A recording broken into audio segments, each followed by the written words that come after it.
What's going on, NBA fanatics? This is your friendly neighborhood Memphis Grizzlies, home of Memphis X, and I talk hoops. Today, I am talking about the Grizzlies facing the Portland Trail Blazers, the NBA Western Conference leading Portland Trail Blazers. But first, every hero needs their theme music.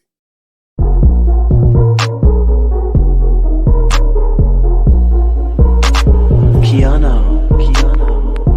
Grizz gang, go hard. Baddest in the game, we be on one. I talk hoops, so secure. All up on the court, but we gon' score. Memphis bringing heat straight from Tennessee. Diamond spiking, let's go, boy. He that MVP.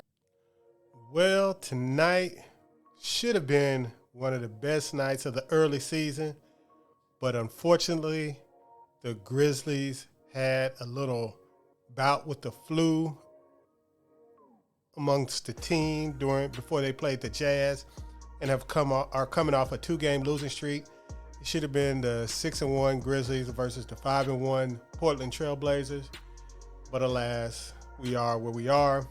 So the Grizzlies have a chance to make up for it and take down the leading team in the Western Conference.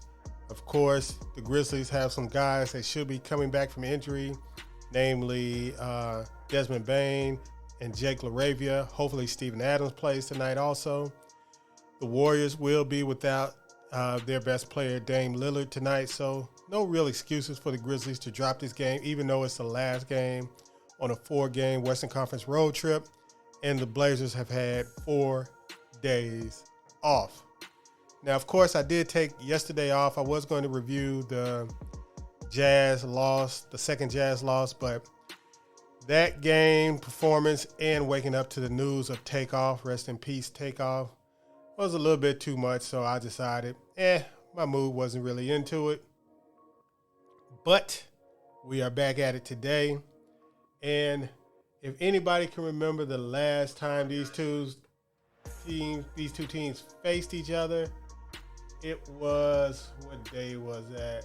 I don't know the date, but it was a game, a great performance by both teams. Anthony Simons ended up taking down the Grizzlies by getting hot late in that game and taking down the Grizzlies. If you can recall, in that game, Ja Morant had 44 points. Desmond Bane had 30 points. Anthony Simons had 31 points, and Yusuf Nurkic had 32 points. And that's with them starting Winslow and C.J. Ellaby in the starting lineup along with Josh Hart. So the Blazers do have a little bit more talent to go along with that. They will be starting Shaedon Sharpe instead of C.J. Ellaby, and they will be starting Grant instead of Justice Winslow, who's coming off the bench now. And y'all remember that was the Justice Winslow revenge game. He scored 16 points, 7 rebounds, and 3 assists that night, which would have been a high water mark for anything he ever did in Memphis.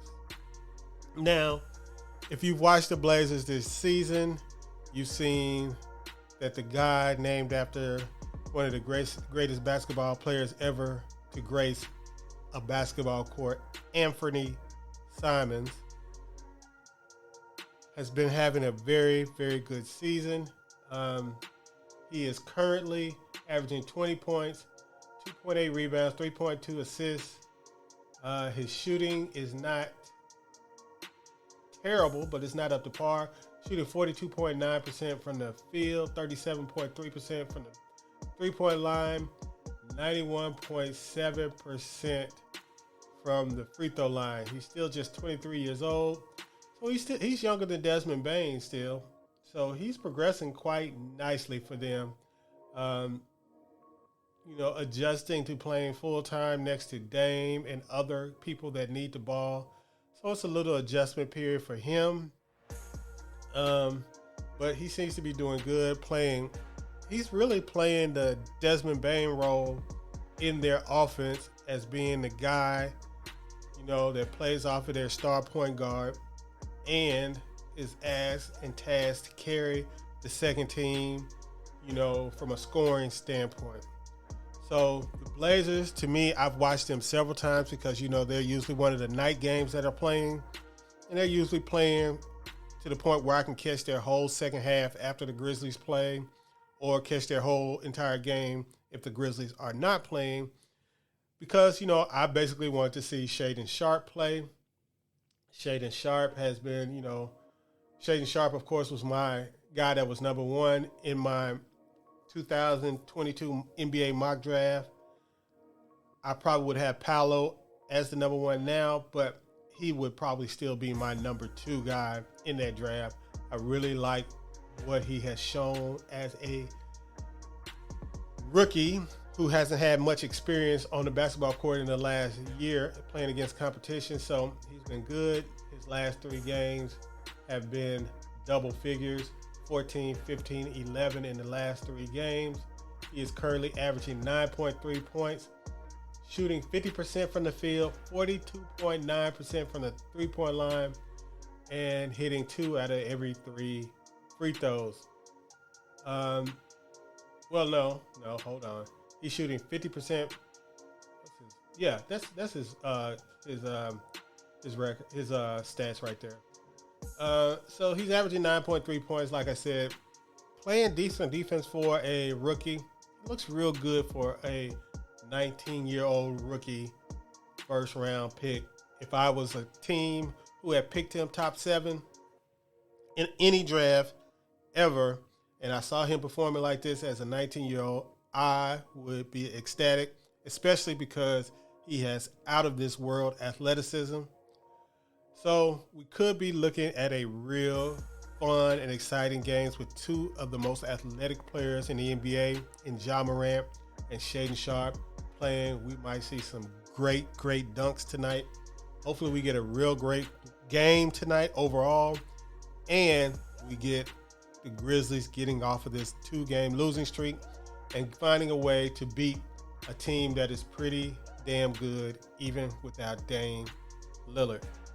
So tonight is the night, another late night game for the Grizzlies, and then they will be coming back to the land of milk and honey, Memphis, Tennessee, and we will see how it goes tonight.